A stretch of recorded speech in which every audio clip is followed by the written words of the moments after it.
Hello दोस्तों, तो आज हम बात करने वाले हैं JL50 वेब सीरीज़ के बारे में। तो चलिए रिव्यू में जानते हैं क्या ये वेब सीरीज़ आपको देखनी चाहिए। ये वेब सीरीज़ लगभग 2 घंटे की है, तो आप ये आसानी से देख सकते हैं। और पहले तो आपको लगेगा कि ये एक केस है एयरप्लेन मिसिंग का, लेकिन जैसे जैसे आप आगे देखते जाएंगे बहुत सारे राज खुलते जाएंगे और इसमें टाइम ट्रैवल की कंसेप्ट भी ऐड है। तो ये वेब सीरीज आपको एक बार ज़रूर देखनी चाहिए। तो कहानी की शुरुआत होती है एक प्लेन क्रैश से। ये केस सौंपा जाता है सीबीआई के शंतनु को। शंतनु उस जगह पर पहुंचता है जहां पर प्लेन क्रैश हुआ होता है।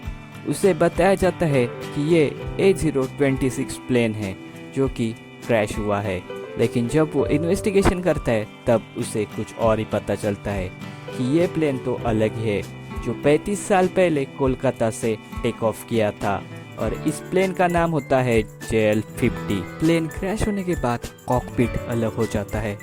कॉकपिट में 2 लोग जिंदा मिलते हैं जिनकी हालत खराब होती है, इसीलिए उन्हें हॉस्पिटल में एडमिट किया जाता है। अब शांतनु लिस्ट निकालता है पैसेंजर की जो कि JL50 में थे। अब शांतनु को एक बात पता चलती है कि प्रोफेसर दास होते हैं, उन्होंने टिकट बुक किया होता है प्लेन का 1984 में, लेकिन वो प्लेन में बैठते ही नहीं है। इसीलिए उनसे पूछताछ करने के लिए उनके यहाँ पहुँच जाता है, लेकिन प्रोफेसर दास का कहना होता है कि इतने साल पहले निकाली हुई टिकट अब तो उन्हें कुछ याद नहीं है। प्रोफेसर दास आगे कहते हैं कि उन्हें फोबिया है, इसीलिए वो उस प्लेन में नहीं गए थे। लेकिन हम आगे देखते हैं कि जैसे ही दास अपने घर पहुँचते हैं वो कुछ डॉक्यूमेंट्स जला देते हैं। वो साथ में एक फ़ोटो भी जला देते हैं और उस फोटो के अंदर 2 आदमी होते हैं। एक तो होते हैं दास और दूसरे शायद वो आदमी जो कि हॉस्पिटल में एडमिट होता है। अगले सीन में हम देखते हैं कि शंतनु बात करने पहुंचता है पायलट, यानी जो सर्वाइवल मिली होती है उससे। शंतनु उस पायलट से पूछता है कि ये प्लेन क्रैश कैसे हुआ। इसके ऊपर पायलट पीयू घोष बताती है कि जब प्लेन कोलकाता से टेक ऑफ किया तब 10 मिनट तक तो सब ठीक चल रहा था, लेकिन कॉकपिट के अंदर एक आदमी घुस आया और उसने को पायलट को मार दिया। और पीयू घोष आगे कहती है कि दूसरा आदमी आया और उसने कुछ डायरेक्शन दिए। जब मैंने उस डायरेक्शन पर प्लेन घुमाया तब हेवी टर्बुलेंस की वजह से मेरा कंट्रोल खो गया और शायद प्लेन क्रैश हो गया। ये सारी बातें शंतनु अपने सीनियर को बताता है। शंतनु आगे कहता है कि अगर वो ही पायलट है तो उसकी उम्र लगभग 60 साल तो होनी ही चाहिए होती है। अब शंतनु आगे की इंक्वायरी करने पीयू घोष के घर पहुंचता है, लेकिन उसके घर कोई अलग ही रह रहा होता है, इसलिए बगल में वो पड़ोसी से पूछता है। पड़ोसी बताते हैं कि पीयू को एक बच्चा हुआ था जो कि मरा हुआ था। अब ये तो पता नहीं कि वो लड़का था या लड़की। और वो पीयू की एक पिक्चर देते हैं शंतनु को जो कि हूबहू सेम होती है हॉस्पिटल में एडमिट हुई लड़की से। आगे हम देखते हैं कि प्रोफेसर दास शंतनु का पीछा कर रहे होते हैं और वो पता कर ही लेते हैं कि कहाँ उन 2 सर्वाइवल को रखा होता है, और वो हॉस्पिटल में जाकर जो दूसरा पेशेंट होता है उसे देख कर आते हैं। अब शंतनु प्लेन का ब्लैक बॉक्स से रिकॉर्डिंग चेक करता है, तब उसे पता चलता है कि ये रिकॉर्डिंग 35 साल पुराना है और इस प्लेन को किसी चंद्रा नाम के आदमी ने हाईजैक कर लिया था। शंतनु को हॉस्पिटल में जो पेशेंट होता है उसके हाथ पर एक टैटू मिलता है और ये टैटू टेररिस्ट ऑर्गेनाइजेशन का होता है। अब शंतनु पार्थ मुजुमदार से मिलने जाते हैं जेल में, जो कि आतंकवादी संगठन से जुड़ा होता है, लेकिन मुजुमदार से कुछ भी इंफॉर्मेशन शंतनु को मिलती नहीं है। अगले सीन में हम देखते हैं कि जो प्लेन क्रैश में मिला होता है उस आदमी को होश आया होता है, लेकिन उसकी दिमागी हालत ठीक नहीं होती है, इसीलिए सीबीआई को उससे पूछताछ करने की परमिशन नहीं मिलती है। तो वही शंतनु को याद आता है कि जो सामान मिला होता है उसके ऊपर BC मित्रा लिखा होता है, और जब वो पैसेंजर लिस्ट चेक करता है तब उसे एक नाम मिलता है विश्वजीत C मित्रा। जब शांतनु BC मित्रा की इंफॉर्मेशन निकालता है तब उसे पता चलता है कि BC मित्रा यानी विश्वजीत चंद्र मित्रा है, जो कि कोलकाता साइंस रिसर्च सेंटर में फिजिक्स में काम करते थे और ये कम्युनिस्ट है और गवर्नमेंट के खिलाफ उन्होंने काफ़ी आंदोलन किए थे।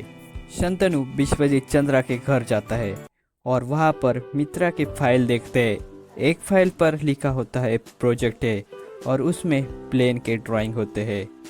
वो फाइल लेकर शंतनु वहाँ से निकल ही रहा होता है, तभी उसे वहाँ एक फ़ोटो दिखती है। वो फ़ोटो उसी प्लेन क्रैश में मिले हुए आदमी की होती है। मतलब बीसी मित्रा और कोई नहीं बल्कि जो प्लेन क्रैश में मिला हुआ आदमी होता है वही होता है। सीन चेंज होता है और हम देखते हैं कि विश्वजीत चंद्रा को होश आता है और उसे पता चलता है कि प्लेन क्रैश में और एक लड़की बची हुई है और वो उस लड़की को मारने की कोशिश करता है, लेकिन उसी वक्त पर नर्स पहुंच जाती है। इसीलिए विश्वजीत चंद्रा उस पायलट को छोड़ देता है। विश्वजीत चंद्रा को पता चलता है कि उसने टाइम ट्रेवल किया है और वो हॉस्पिटल से भाग जाता है और मिलने पहुंचता है प्रोफेसर दास से। Shantanu Kolkata science research centre में पहुंचता है एक प्रोफेसर से मिलने। उस प्रोफेसर से उसे ये पता चलता है कि सम्राट अशोक ने 9 किताबें बनाई थी, जिसमें से एक थी टाइम ट्रैवल की। शंतनु आगे पूछता है कि प्रोफेसर विश्वजीत मित्रा का इससे क्या कनेक्शन है। तो वो प्रोफेसर कहते हैं कि मुझे तो ज़्यादा कुछ पता नहीं, लेकिन आपको इसके बारे में प्रोफेसर दास बता सकते हैं, क्योंकि प्रोफेसर दास कुछ साल के लिए मित्रा के असिस्टेंट थे। अब शंतनु पहुंचता है प्रोफेसर दास के घर। प्रोफेसर दास बताते हैं कि जब ब्रिटिश भारत में थे तब उनको अशोक के टाइम ट्रेवल की किताब थे, उसके कुछ पन्ने मिले थे, इसलिए उन्होंने कुछ कमेटी बनाई थी जिसके हेड थे BK मित्रा के पिता। बाद में वो पन्ने मिले विश्वजीत चंद्रा को। उन्होंने दिन रात एक की और फाइंड कर ही लिया कि किस तरह से टाइम ट्रेवल की जा सकती है। लेकिन टाइम ट्रेवल करने के लिए मित्रा को एक प्लेन की ज़रूरत होती है। तब वो मदद लेते हैं ABA ग्रुप के पार्थ मुजुमदार से, जो कि अब जेल में होता है और शांतनु उससे मिलने गया होता है। लेकिन शांतनु को टाइम ट्रेवल के ऊपर विश्वास नहीं होता है। तब प्रोफेसर दास बताते हैं कि कुछ दिन पहले हॉस्पिटल से भागे हुए विश्वजीत मित्रा उनसे मिलने आए थे और उन्होंने कहा है कि वो पायलट को मार देंगे, क्योंकि उस लड़की को पता है कि किस कोऑर्डिनेट से हम फ्यूचर या फिर पास में जा सकते हैं। और वो पार्थ मुजुमदार से मिलने वाले हैं, जो कि कुछ ही दिन बाद जेल से छूटने वाला है। प्रोफेसर दास शंतनु से कहते हैं कि तुम मुझे सिर्फ 1 घंटा दो और मैं तुम्हें दिखाता हूँ कि हम टाइम ट्रैवल कर सकते हैं। प्रोफेसर दास कहते हैं कि हमें पास में जाकर प्रोफेसर मित्रा को रोकना होगा। आखिरकार शंतनु मान ही जाता है और वो कोऑर्डिनेट्स लेने पहुंचता है पीहू घोष के यहाँ। लेकिन पायलट पीहू घोष कहते हैं कि मैं प्लेन उड़ाऊंगी। आखिरकार शंतनु और प्रोफेसर दास इसके लिए मान ही जाते हैं और हम देखते हैं कि वो उस वर्म होल के यहाँ पहुंच जाते हैं और आखिरकार वो टाइम ट्रैवल कर पहुंच जाते हैं 1984 में। और डेट होती है 19 अगस्त 1984। और हुआ ये होता है कि शंतनु को इसी दिन जब वो छोटा बच्चा होता है तब किसी ने उसे अनाथ आश्रम छोड़ा होता है, इसीलिए वो उस अनाथ आश्रम पहुंच जाता है कि ये जानने के लिए उसे वहाँ पर किसने रखा होता है। लेकिन उसे पता नहीं चलता है कि वो आदमी आखिरकार कौन था। लेकिन शंतनु वो गाड़ी देख ही लेता है जिससे कि वो आदमी आया होता है। अगले दिन प्रोफेसर दास शंतनु से कहते हैं कि मित्रा और पार्थ मुजुमदार एक वेयर हाउस में मिलने वाले हैं, वही जाकर हमें उन्हें रोकना होगा, क्योंकि 20 अगस्त को ही प्लेन हाईजैक होने वाला होता है 4:30 बजे। पीहू घोष अपने घर जाकर कार लेकर आती है। जब शंतनु वो कार देखता है तो पहचान लेता है कि ये कार वही कार है जो कल रात छोटे शंतनु को छोड़कर गई होती है अनाथ आश्रम। मतलब पायलट पीयू घोष ही शंतनु की माँ होती है। इसका मतलब पीयू घोष की फैमिली सबको झूठ बोल रही होती है कि पीयू का बेटा यानी बच्चा जो भी हुआ था वो मरा हुआ पैदा हुआ था, और ये बात खुद पीयू घोष को भी पता नहीं होती है। तो अगले सीन में हम देखते हैं कि ये तीनों आखिरकार पहुंच जाते हैं वेयर हाउस में। वहाँ पर शंतनु पार्थ मुजुमदार और उसके आदमी को मार देता है, तो वही प्रोफेसर दास मित्रा को मार देते हैं। और वो वहाँ से निकल ही रहे होते हैं कि शंतनु वहाँ जो डॉक्यूमेंट्स होते हैं, मतलब जो फॉर्मूला होता है, वो चला रहा होता है। इसके ऊपर प्रोफेसर दास गन तान देते हैं शंतनु के ऊपर, क्योंकि उन्हें वो फॉर्मूला चाहिए होता है।